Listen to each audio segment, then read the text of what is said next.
we're gonna try to get a win. I can tell it means something to you. I mean, all of a sudden your eyes light up. Yeah, it means I want the MVP.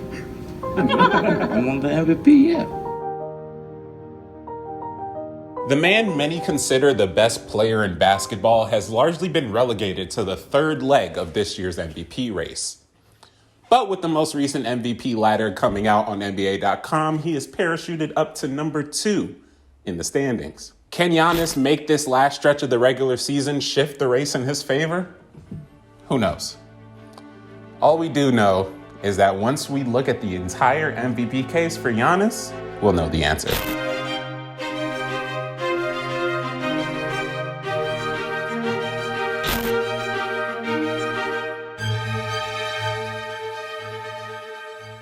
I want to kick this defense off by bringing up the month of March and showcasing some numbers. Giannis averaged 33 points, 13 rebounds, and 5 assists to go along with 1.5 blocks and 1.3 steals. As a team, the Bucks went 11-3, catapulting them back into being the top 2 seed that they are. And this wasn't a light month either, seeing as their first 3 March matchups were against the Heat, the Bulls, and the Suns. All of which were wins for the Bucks, by the way. As he moved through the month, he had 2 very key games at the end of it waiting for him. A pair of potential playoff previews versus the Sixers and the Nets in that order. And, spoiler alert, Giannis won both matchups against MVP-level talents, and in very, very convincing fashion. Now, I know this is a 2-game sample size, but it tells us everything we need to know about the Greek Freak's overall season because it shows the one thing he's been all year, if nothing else. Consistently amazing.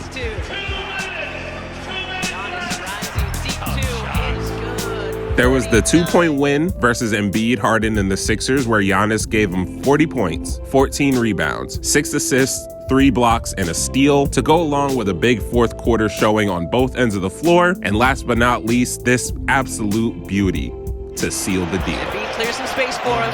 James, step back 3, off the mark. Embiid the rebound, blocked near the cup.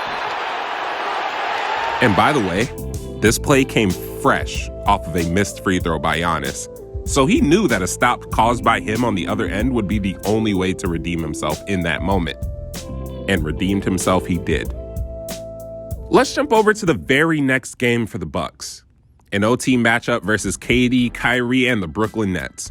Once again, and unsurprisingly, Giannis gave us a show. It was a very close game to the bitter end with both teams going back and forth all contest long. But as Giannis likes to do now, he took command. With less than 20 seconds left in the fourth quarter and the Bucks down by 3, this Greek freaked out. Step back 3 for the tie. Got it! Got it!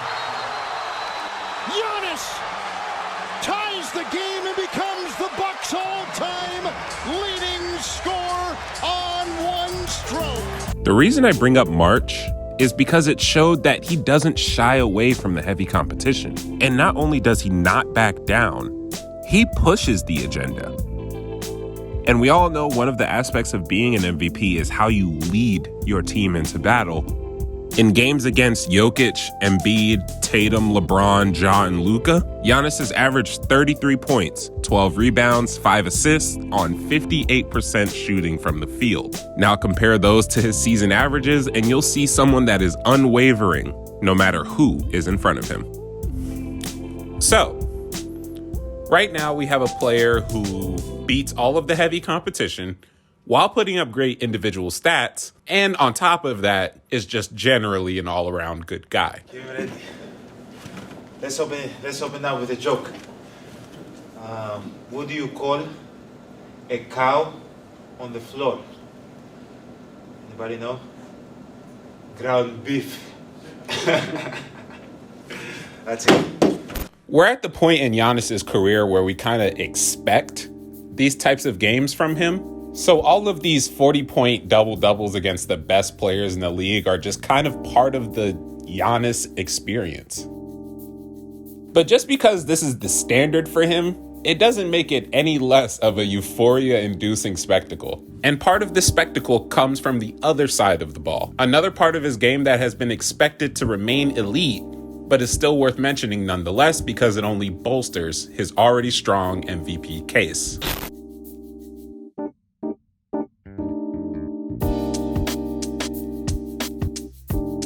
With Draymond Green losing a large chunk of the season due to injury, Giannis has once again positioned himself at the top of the Defensive Player of the Year race. His ridiculous, raptor-like wingspan, quickness, and sheer size have all lent themselves to his continued dominance on the defensive end. And a big part of his DPOY candidacy is the fact that Brook Lopez was out of the lineup from October 19th, 2021 to March 14th, 2022.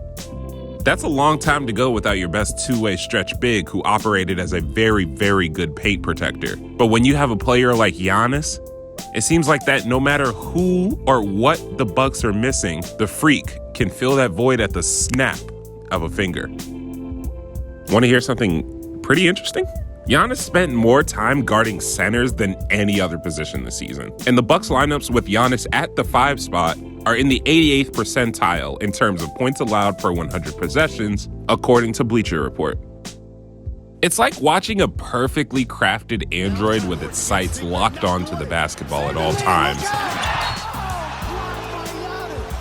He reaches, he gets the ball. He jumps, not many are getting up with him. He boxes you out, he's strong as hell, so it's not like you're getting around him. And even when you don't fear him and go at him head on, what are the outcomes? Pseudo-stretch bigs that like taking middies get stopped in their tracks. 7-foot wings with limitless range shooting an otherwise automatic shot find out that it might be a little harder to get this one up this time. And even little speedy guards who think they can get around Giannis with their quickness, but surprise, surprise, Giannis, the 7-foot power forward / center, is just as agile as them. And now that the anecdotal stuff is out of the way, let's take a look at some of the hard numbers as of April 3rd.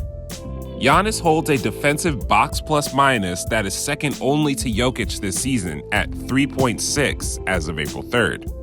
He's also tied for number 10 in defensive win shares at 3.5, number 6 in defensive rating at 106.1, and he is one of 7 players this season that's played over 50 games and has averaged at least 1 steal and 1 block. And the cherry on top of the proverbial sundae, he is one of 3 players in league history to average over 1 steal and 1 block in a season, while also contributing 25 points, 10 rebounds, and 5 assists at minimum. The other 2 having been Larry Bird and Kareem Abdul-Jabbar. As I mentioned before, he is the model of consistency. He's going to give you what he's got every single time out there, on offense and on defense.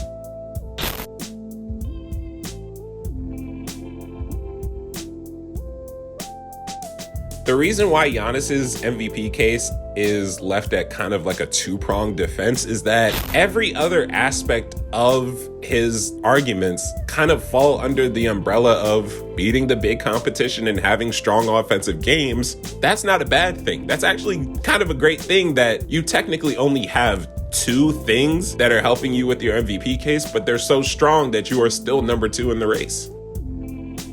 So naturally, with a video series like this, I have to do a lot of research. That includes watching a lot of games, digesting a lot of film, taking frame by frame big plays, seeing how they made it possible, stuff like that. And in doing so, my love for the game of basketball and for these 3 players has grown tremendously. I've always enjoyed the technical aspect of basketball. So yeah, the big 3-point shots, the big ankle breakers, whatever, I love those. But I've also realized that I gravitate more toward a good backdoor cut, a good pass, a good pick and roll, things like that. Someone who knows how to slide their feet on defense without fouling. Those are the things that I love to watch in basketball. And with players that have positioned themselves as MVP candidates, play by play, you just see each different aspect of their greatness pop out on screen. Players like Giannis, who a lot of people call him the greatest help defender in the league right now, and it's kind of hard to not say that he is. It's all aspects of the game that I've been thoroughly enjoying and have been enjoying more ever since I started doing this series. And I hope I'm able to showcase that love for the game through these videos, because that's all I want to do. I just want to love the game of basketball out loud. Big, bold colors and big, bold lettering. I love hoops.